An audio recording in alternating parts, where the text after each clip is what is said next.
The Magnanimity of Spirit. On the human consideration of animals.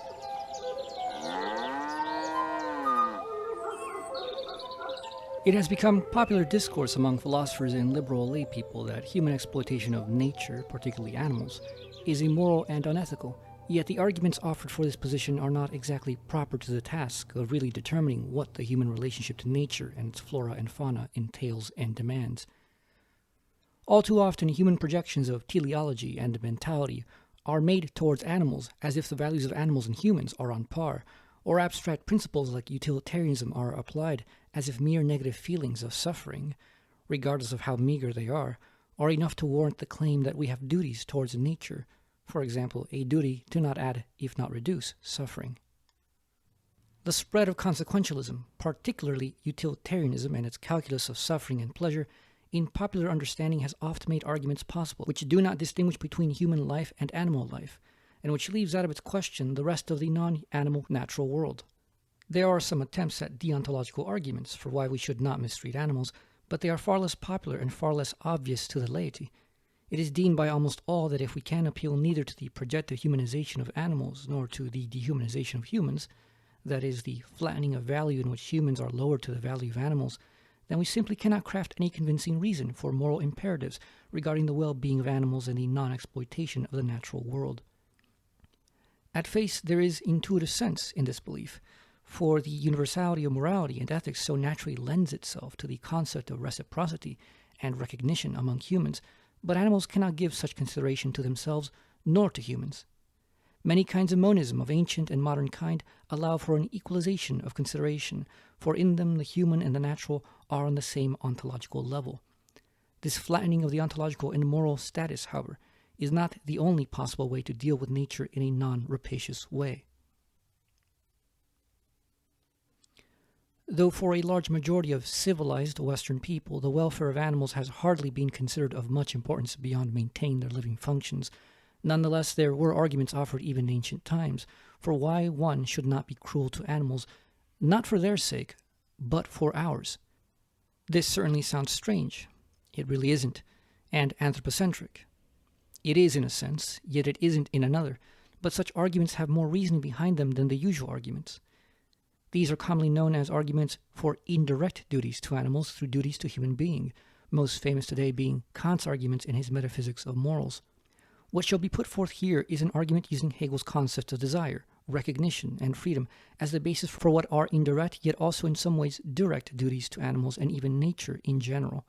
In some ways one may say that a Hegelian argument for such is a more grounded elaboration of Kant's initially true yet incomplete notions. While similar, it is not the same. This similarity is not surprising when one looks upon the basis. For Kant it is autonomy, and for Hegel it is the freedom of the absolute, which is more than self-given law. The measure of reality. Here I am jumping off from a Hegelian conception of humanity, not as the biological species, but as a kind of being of a different ontological order to nature, that is, spirit or mind.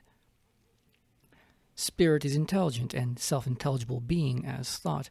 It is also a self-conscious community which reasons and makes its existence rational through a self-critiquing and self-corrective social process, and which can reason absolutely in reasoning about reason itself.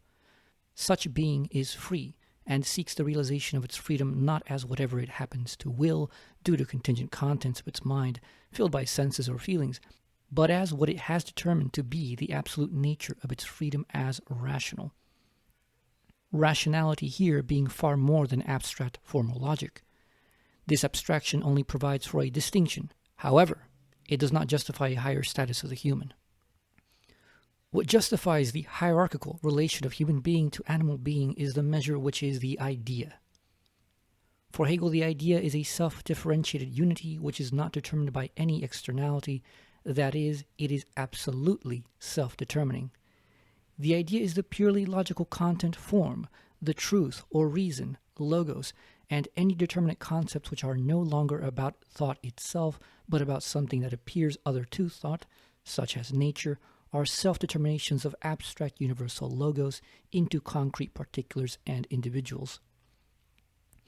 In nature, particularity and externality reign, and the idea cannot fully self-determine since something remains outside it. But in spirit, nature's externality is overcome and self-determination is more complete. With the culmination of spirit as absolute spirit, we find the idea fully returned to itself in philosophy, and so humans as thinkers of the absolute arrive at their own measure. Though animals are ontologically located within spirit, particularly in subjective spirit, they are not capable of attaining the reality of self-internality to the degree that humans can. They do not create societies, they do not relate to themselves or each other with rights, and they do not come to universal agreement with reason. Freedom as essence of human being. The essence of humanity or spirit, and therefore of humaneness, is freedom as self-determination. In abstraction, as immediately stated, this means virtually nothing. A full development of the argument for this concept cannot be given here, but part of it has already been developed in outline in the earlier section on the idea and the measure of reality. Freedom cannot be understood as an abstraction and must instead be grasped systematically as a determinate whole, so a more concrete analogy may help. Human freedom involves three major domains of relevance here: psychological, sociological, and intellectual. It is in the intellectual that freedom as such makes its pure abstract appearance, and it is there where freedom can be determined as an explication and justification for the other forms of freedom. Psychologically, no human being can be considered free that suffers from either an opposition of feelings and drives to their will or of feelings and drives to reason. A person can intuitively experience their unfreedom within both oppositions, but with the opposition to reason, it can be a state which a consciousness is simply ignorant about while feeling as if it is fine. For the first opposition, that of feelings or drives in opposition to will, we have the examples of feelings or desires which exert their craving despite a person consciously desiring to will not to actualize them, or usually more as the wish to not have such feelings or desires at all. Such a person is unfree, even if they can manage to exert their will and ignore the compulsion of unwanted desires, for in such an internal state they are at war with their own psyche. Someone who is depressed suffers such unfreedom, and someone who is overwhelmed by compulsive desires and or feelings such as anger is also under such chains. With the opposition of feelings or desires to reason, we have the typical case of the addict, not just drug addicts, who is chasing an ever-vanishing high. Though the addict feels themselves to be free in these high-seeking actions, since this is what they consciously desire and will to desire, they truly are not free on account of their ignorance of how they are unconsciously being driven hither and thither by a compulsion that does not understand that satisfaction is not truly to be found in the pursuit of such highs. No high is ever enough. Every time it must be more, and every time one is left craving more once it is gone. Not only is the chase without end, it is always in essence a self-destructive pursuit that brings anything from bodily to material and social ruin. A slave to a treadmill of desire is simply not free. Reason itself would reveal to the addict exactly why the problem is not that they have not acquired the right substance or activity for peak and enduring pleasure, but that such forms of pleasure are categorically ephemeral and never satisfying to what a human truly craves: recognition, freedom, and truth. No human can be free that carries the baggage of psychological traumas, unconscious hang-ups, grudges, self-deprecation, and so on.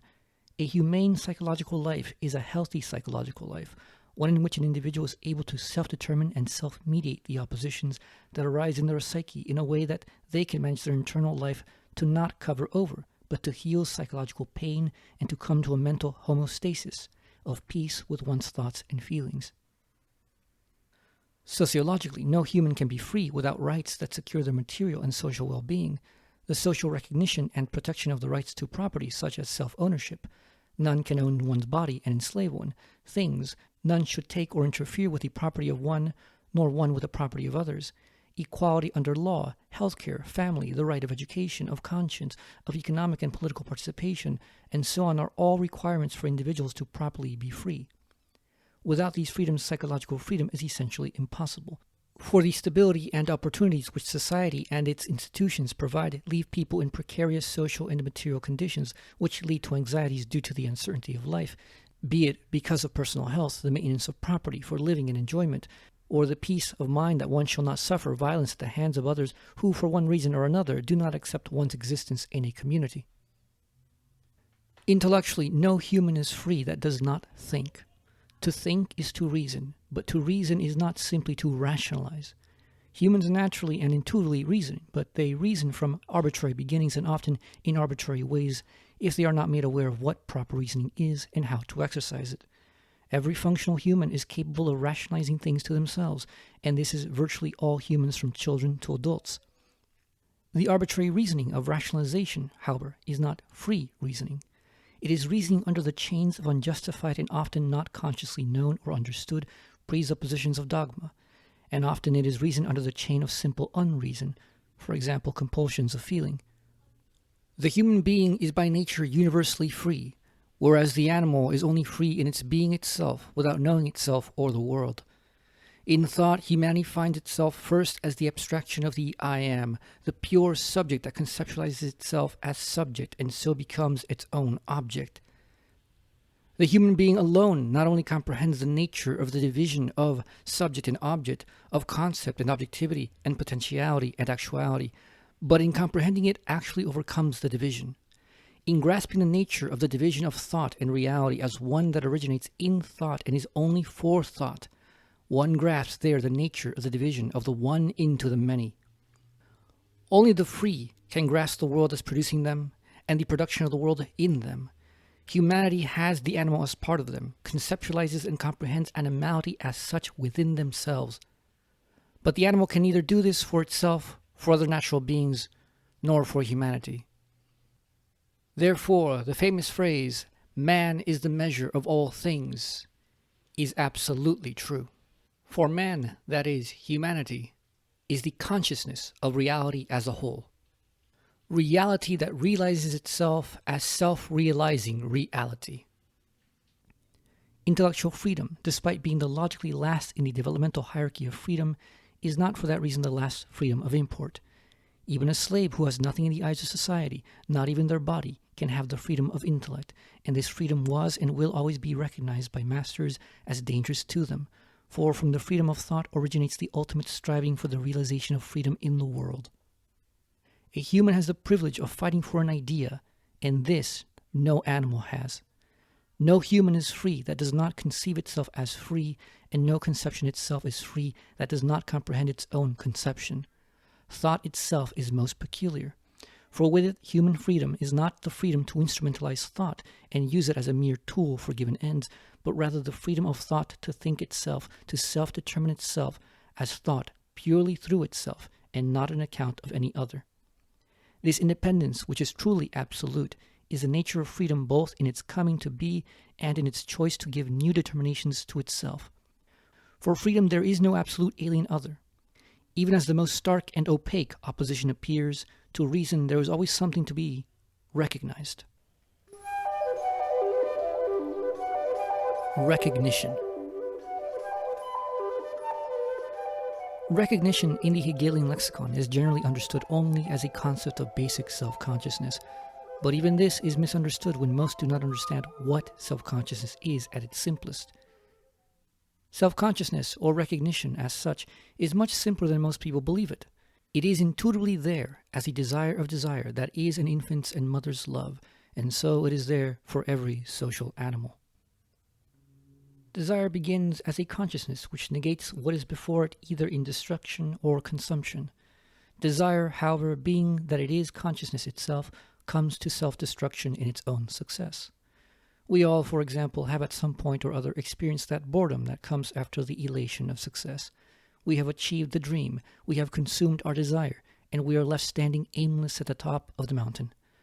When consciousness fails to find another object to desire, it simply falls into a living death of boredom. But we also find something else in our experience and in the logic of desire. When consuming something, we are momentarily satisfied only to be chained by that desire again. Addictions of all kinds are such desires which are unquenchable, and in these situations we desperately wish eventually that we didn't desire them at all. For we are weary of the endless treadmill of seeking. Here consciousness is between a rock and a hard place. If it escapes desire, it dies, but if it remains desiring, it is forever unsatisfied.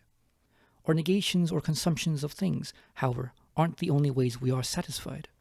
We find that negations themselves satisfy, be it ours or others.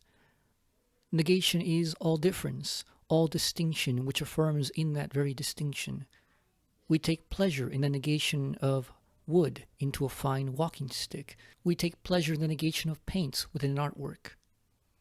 And finally, we take pleasure within the ways in which people negate themselves for us. That is, in which they change themselves for us, in which they act and differentiate the world for us. The very fact of difference, the very being of difference, satisfies desire. What would save desire is that it find an object which would negate itself and yet sustain itself through this negation. Desire is itself such a contradiction, such a negative being that in bringing itself to pieces and falling into nothing only sustains itself anew. Desire desires, desires desire. As this self-negating and self-constituting being, desire is self-determining. It is free. So the highest desire and satisfaction is freedom itself. But here it is not a singular and lone freedom, but a freedom relating to another freedom freely. Desire, the consciousness of abstract negating through consumption or destruction, is in its one-sidedness the purely negative form we call cruelty, when it turns its activity against a consciousness with the abstract desire for its destruction, and the process of this destruction itself. Its pleasure is in the actualization of the process of the destruction of consciousness, a process and state we otherwise call pain. Its satisfaction is in the process of negation alone, and it takes itself as absolute. A cruel consciousness not only negates its object immediately, it takes pleasure in the drawn-out process of bringing its object to death. Cruelty, a purely finite and self-interested destructive activity driven by an errant pleasure in the pain of others, is not rational, whether directed at humans or animals. The irrationality of cruelty is in 1, its alienated character, 2, in its self-destructive character, and 3, cruelty simply does not provide the satisfaction it intends. Animal rights, the ethical desert of nature.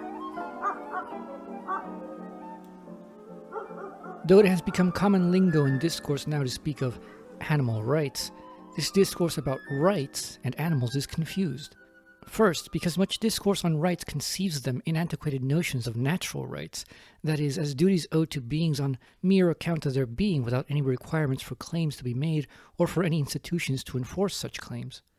With natural rights we have the peculiarity of right which exists where no claim is made and where no enforcement actualizes right. Second, because even notions of rights as being constituted socially and only through social frameworks consider rights only as stipulated givens which have no true moral force. In this case, there is no notion of right beyond what contingencies people agree to convene on, yet these have no binding power at a universal level. In the Hegelian conception, a right is in essence a social phenomenon of recognition of will established in and through an enforcing institution. But it is no mere convention. A right is a requirement and necessity of freedom itself. It is because we are free that we have rights, not because we have rights that we are free. The foundation of right is therefore not in contract, not in social conventional agreement, but in free will itself. A right is not grounded in a transcendental God's judgment, nor is it grounded in the subjective conscience of another, nor is it grounded in mere existent immediacy. It is a very special kind of convention which determines limits on abstract freedom, which claims all for the self, for the express purpose of securing freedom in this very limitation. In foregoing our clashing claims to all, we secure our claim to some, and as such carve out a space of things, relations, and activities in the world for ourselves to securely act with and move within in full consciousness that within these limitations we achieve peace of mind and a springboard onto other areas of life, not possible if we are busy worrying about the constant war of all against all to claim the entire world. Rights as such become the actuality of freedom in a social world. They are the form of freedom in which our determinate choices and activities are particular and individual contents. Rights' mutual limitation and enabling carries within itself its correlate, duty, and as such every right we claim turns to determine us as having a duty to respect and protect the same rights of others. The right of self-ownership, for example, is a requirement of freedom itself. If others could own us as property, we would not be free. If this was not an inalienable right, one that cannot be rescinded even if we profess that we do, then we would not be free. No person of sound mind would ever, under any circumstance, let themselves be enslaved and hold that they are rationally bound to obey such a contract. Because animals cannot reason, they cannot make rational claims to us, nor can we make such to them regarding the creation of spheres of limited but assured freedom. Not only can animals not make rational claims upon us, they cannot even will. For the will is free in and of itself. The will is the rational will. Because animals cannot reason, they cannot be said to have a will at all. It is because they have no will, because they are not a being of free will, that they have no rights. Therefore, they a priori cannot enjoy any rights in the proper sense, and as such, the very concept of animal rights is nonsensical. If right cannot be the basis of claims that humans ought to consider, and in some sense care for the welfare of non-humans, primarily animals, and as such, no one can claim humans have duties owed to such beings, on what basis could it be said that humans can conceive the requirements to not negatively impact, if not care for the welfare of such beings? First, let us look at some common conceptions of why we should. On the moral consideration of consciousness. It is a common thought these days that we should have empathy towards animals, particularly ones displaying higher emotional and cognitive capacities, on the basis that we can infer their consciousness is akin to ours, and therefore we should afford them equal consideration. Though we may recognize animals as feeling pleasure, pain, affection, and hate, this on its own means very little to animals themselves and to each other. From the standpoint of animals themselves, there simply is no moral or ethical reality. Animals are inhuman and relate to each other and us inhumanly, even as they approach human likeness in their relations and actions. They cannot appreciate the universal moral dimension of the cruelty, evil, happiness, or good of their existence and the world, and they make no moral judgments about it. Animals experience joy and suffering, but they do not draw or make judgments from this about a normative or moral dimension to their experience in the world. As Thomas Hobbes says of the state of nature, it is solitary, poor, nasty, brutish, and short. To an animal, this is no calamity of evil, let alone of injustice, but the mere fact of life. If humans destroy, torture, and kill them to extinction, it is to them only a mere fact of life, and they live accordingly, even if life becomes nothing but endless anxiety and stress. Even with the highest of non-conceptual intelligence, animals simply cannot rise to the knowledge of morality or ethics, and any actions they take which seem to present such intuitions are just that, complex intuitions, but not conceptions. But what of the claim that life in itself is valuable?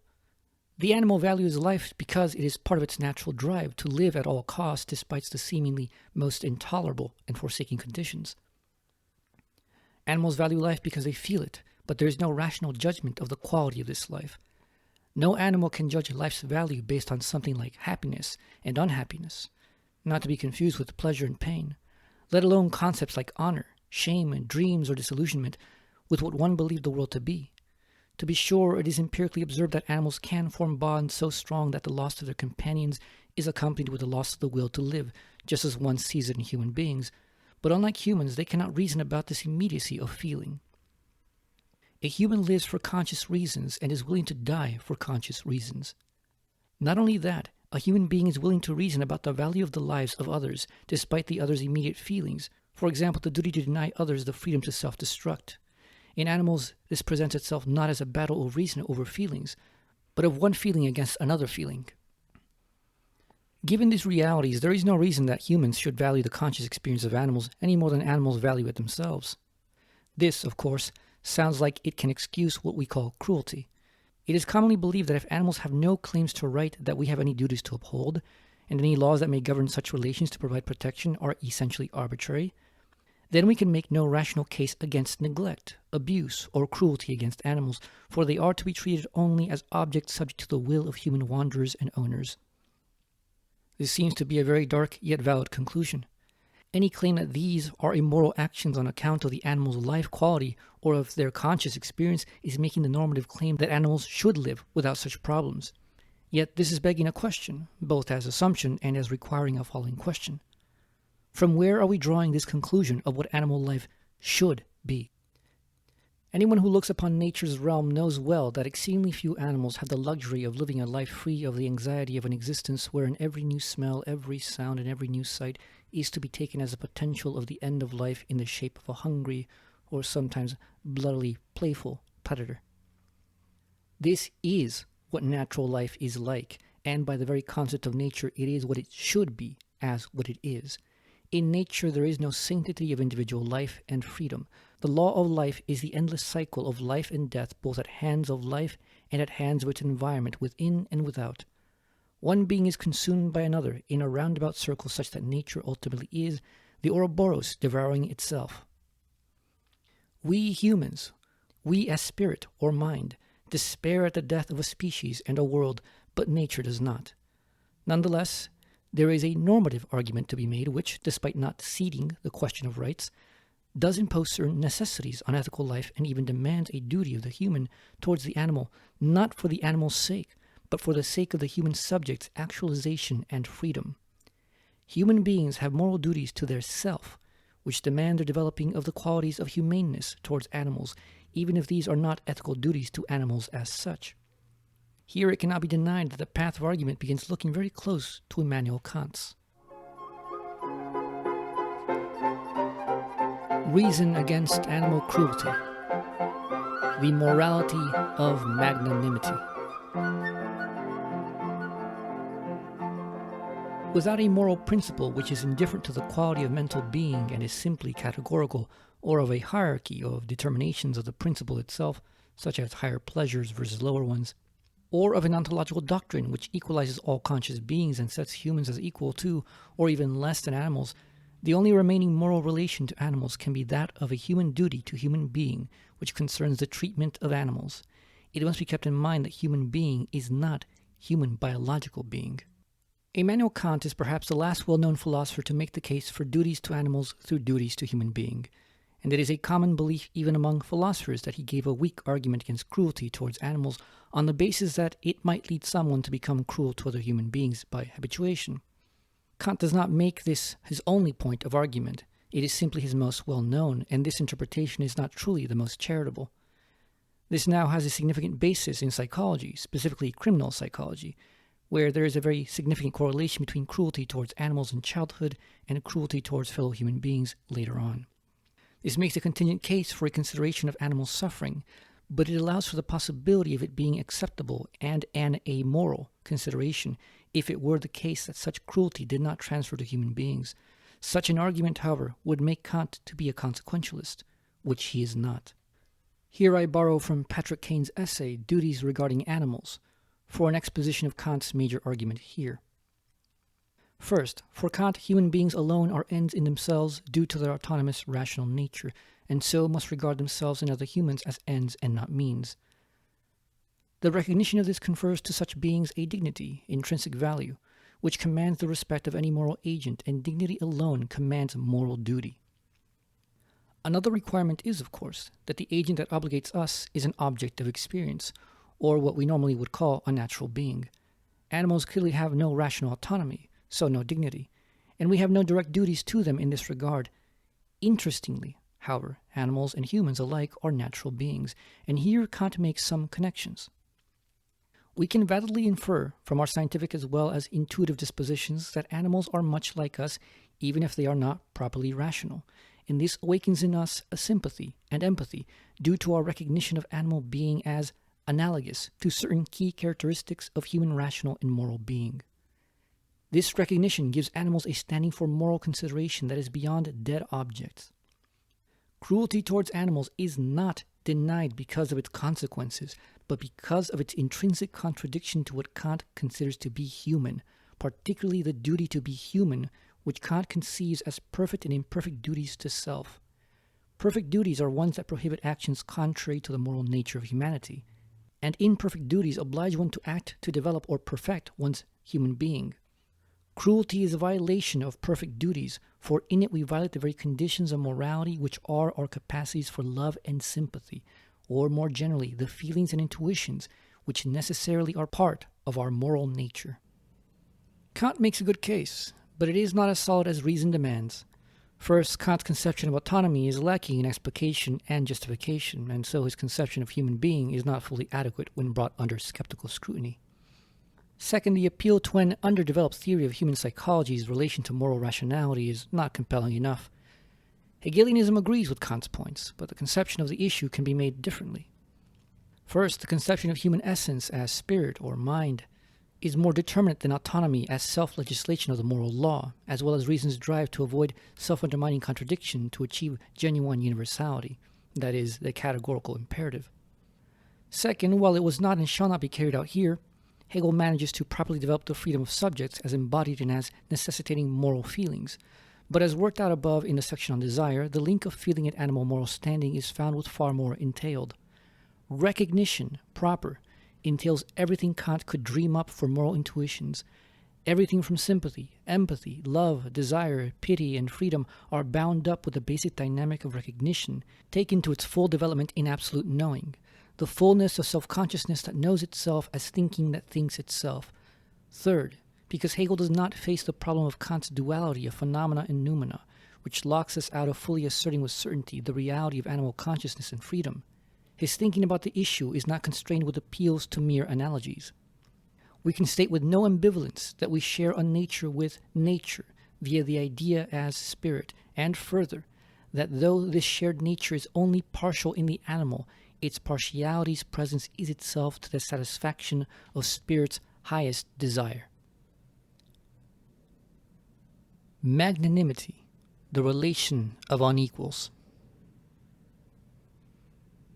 To refresh a bit on the idea as spirit, thought not only is freedom as self-determination, but thinking self-consciousness which desires its own freedom in that which is its object. To do so, however, is to let our finite individual whims fall away and to simply let something be what it is in and for itself. This seems to place us as thinkers in a relation of opposition to things, as if their freedom is an imposition that we must bear. However, this is not logically nor experientially so. For example, in letting thought be itself, we find the experience that its freedom is our supreme joy because that thought is our own inmost thinking. Though it is true that few ever experience the seemingly strange joy of free thought, many experience something that is more common and a concrete instance of it. It is now a not uncommon thought that if you love someone, you should set them free. This common and often half-thought intuition embodies the unreflective truth of that high form of recognition which is the desire for the other's desire to be free. With equals, this is the recognition of love as friendship, but with the relation of animals, this is the recognition of magnanimity. The notion that recognition is only valid towards equals is common even when set forth by self-styled Hegelians. Hegel himself holds this view, in which nature and animals are to us as if mere nothings, as purely instrumental objects for our use, and for which there need be neither respect nor moral, let alone ethical, consideration. This view is itself a one-sided view which looks upon animals only in their defect, and looks upon the relation of spirit and nature as only negative and dominating. The recognition of spirit is beyond self-consciousness. It is the recognition of the self in otherness in total, not only in the realm of self-consciousness. Spirit as thought recognizes itself everywhere and in everything, even if that other is only a partial realization of the idea's freedom. Nature, indeed, is not spirit, but this is not in absolute opposition to it, for it is sublated in it, and so is a necessary moment or part of humane being. Spirit in its comprehension of pure thought through thought itself, which is capable of enacting its own otherness and recollecting it, recognizes in nature its own partiality as spirit, freedom, and thought, and in that recognizes the implicit and latent advent of its own being. This affords to it the capacity of recognizing beings which are only a fraction of itself, and here we also are afforded the judgments on this partiality both as positive and negative recognition. Of particular interest here is the partiality not of human being as species, nor as self-consciousness, nor as consciousness, but of freedom. When it is said in common thought that we can recognize the humanity of animals, that is, that we can speak of how human they are, it is often said with an unspoken projection of humanity onto them. With spirit that comprehends itself, however, there is no need to project humanity, for humanity is there in animal being. It is simply partial. However, this, as commonly understood, is not the reason for animal moral consideration. That is, that the primary reason is our sympathy or empathy for their human-like consciousness and feeling. This would be the appeal to the inner life quality of consciousness, and would bring us back into the orbit of utilitarian pleasure calculus. And no, what we recognize in animals is precisely the partiality of human essence, freedom. A free individual, one capable of recognition, desires to see freedom in the social and natural world around them. The free being is only satisfied by freedom. There is a phenomenon which is unfortunately not common enough, yet is quite common among pet owners and animal enthusiasts, and that is the unique pleasure of simply seeing animals be. One may retort that this is expected of people who love and so desire to recognize animals in the first place, and that this is only their contingent and subjective point of view, one that has no normative binding on anyone else. The response to this objection is simple. Nowhere in the rational development of freedom does it ever make sense to put oneself in a relation of absolute dominion or absolute antagonism towards not just anyone, but of anything whatsoever. The fully free individual has no desire to dominate another for the sake of domination, not even animals, and instead enjoys not only the freedom of recognition, but the recognition of freedom. Just as one enjoys a beautiful landscape as it is and with no desire to exert one's will over it, so too it is possible to enjoy animal life. Even in a relation of domination like that of domestication, it is not an absolute opposition which one experiences towards animals. It is not a relation which brings them to the nullity of mere objects. To give an example, I have a dog, and what I find most pleasing about him is not that they belong to me, or that he is cute. He certainly is. But that he shows me that he is his own individuality. Strangely, I find it most endearing when he is most stubborn and asserts his will. This presents to me, in no uncertain terms, that I am faced not with a dead object, a mere appendage to my will, but with a being which, limited as it may be, has a measure of freedom that cannot be ignored if I want it to relate to me freely. Were I to look upon him as a mere tool, a means, I certainly would not enjoy his oppositional antics. Now one may ask, why should I desire animals to relate freely to myself? There are a myriad of utilitarian reasons why one should want to work with animals and nature in general by letting them be. As the famous phrase goes, you can bring a horse to water, but you cannot make it drink. One can be a cruel master to nature, to literally break it into compliance, yet it is at the end of the historical day much easier to let nature do its own thing with a nudge here and there from us. These utilitarian reasons are, of course, not moral reasons. The answer to that is much the same as one would tell an old school racist, who asks why they should want the inferior race to relate to them freely. Because if one is truly free, one cannot help but recognize freedom and desire its actuality. The free individual does not want to be lord over anyone or anything, does not take pleasure in negative relations which separate, but in positive relations that unite. The human is the absolutely social being whose companion is not a slave, but a friend who accompanies them out of their own free choice and knowledge. The fulfilled human is the one who sees in the world nothing but reflections of the invigorating life of freedom itself. They demand nothing, for they have already gained all that is worthy in giving it away. Human being entails magnanimity towards animals because animals do not deserve the consideration, yet it is afforded because it is the humane thing to do, and this is concretely no mere abstract dictate of reason, but is fully felt by an actualized human being who recognizes at the highest degree. Fully actualized spirit desires to see freedom realized, and it takes satisfaction in its reality, even if that reality is the reality of a being which cannot measure up to spirit. Certainly, this reality is limited both for the animal and for ourselves. We cannot pretend animals are equals to us ontologically, and our relation cannot be based on a hypothetical analogy, that is, projections of humanity or what we would do if they were totally human.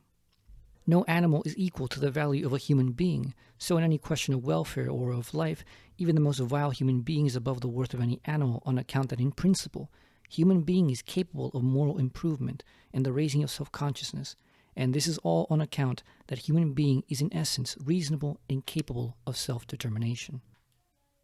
The serving of social necessity with animal labor power and products, which is not the necessity of biological survival, but of servicing human desires, is not precluded by magnanimity. There is, for example, no contradiction between enjoying the sight of cows free-ranging and the use of those same cows as a subordinate source of power to pull a plow or as a source of milk and meat. How could this be? Because one understands that the only freedom they innately have is the freedom to be animals, and we as humans can give them space to actualize this freedom while not confusing it for something else. We can treat animals humanely as they live and work under us, and we can also actualize them as a resource humanely and with no guilt. This does not mean that our relationship with animals in closer degrees, such as that of pets, should be overridden by a cold logic which deems animals to only ever be mere animals in relation to us. Here there is a proper neutrality towards nature as a whole, which makes something like vegetarianism or veganism a non-default position. Conceptually speaking, veganism cannot be a moral or ethical position, yet it is also a normative one. It is normative in the sense that the highest actualization of human being will find its recognition of animals, will find its pleasure in their freedom, compelling enough that we will cease to eat them. But love cannot be forced. Love cannot be made into a formal rule that we ought to follow. Thus, veganism is a consequence of the development of love. We have no prior given reason to deign ourselves the saviors of nature, and we have no compelling reason up to now as for why we should. It is a common notion that if we do not have to use animals for production or for consumption, then we should not. But with magnanimity as the only necessary relation, there isn't a reason for why biological necessity has any bearing. The issue is, for now, neutral. There simply is no reason on the moral level itself for why we should eat animal products and meat, just as there is no reason for why we should not, even if we could.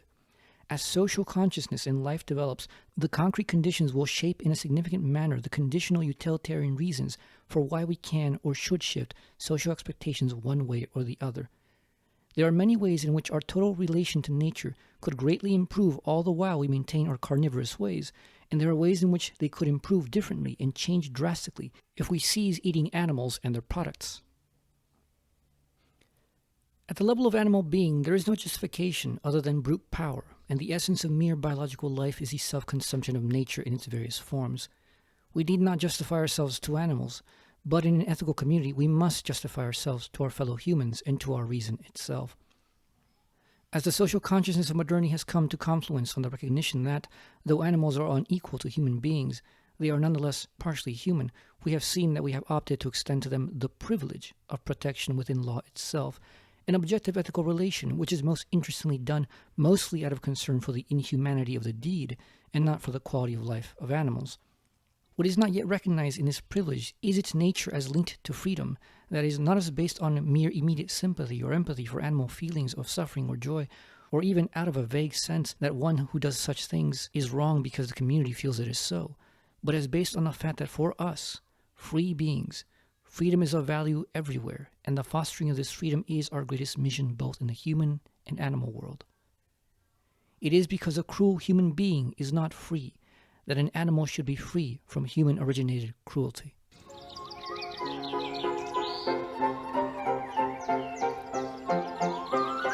This has been Antonio Wolf.